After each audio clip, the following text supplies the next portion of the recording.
Eric, God bless you. Eric Imani Gomogisha. Now today also we are going to see a new skit.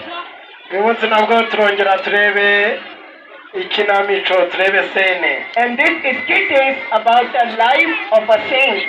Kandi iyi nkuru turibuze kureba ikinamico turibuze kureba irarebana n'inkuru y'umutagatifu. And the name of the saint is Abba Moses. Izina ry'umutagatifu ni Abba Moses. Muriteguye? Muriteguye? Muriteguye?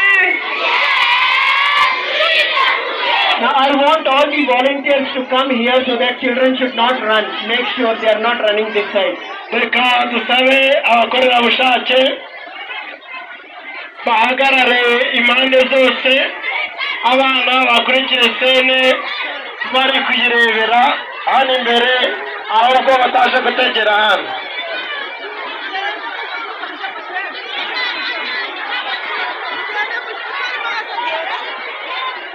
Mutuze, mutuze, mutuze, mutuze, mutuze.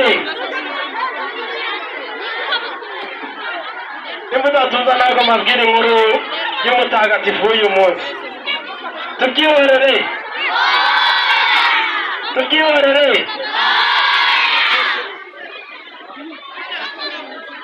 Mwashaka kumva inkuru? Nibyo? Nibyo?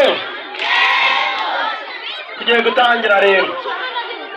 Ntihagire umwana uvuga ahubwo akurikira.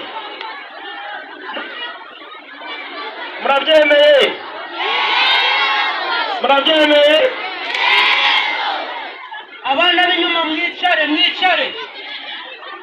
Dusabe n'abari b'inyuma bicare kugira ngo tuze gukurikira neza ikinamico nta usakuza. Abavolonteri muhagararemo hagati ntihagire abana bahaguruka. Dutangire, dutangire. Ntabwo ndi kubyumva, dutangire.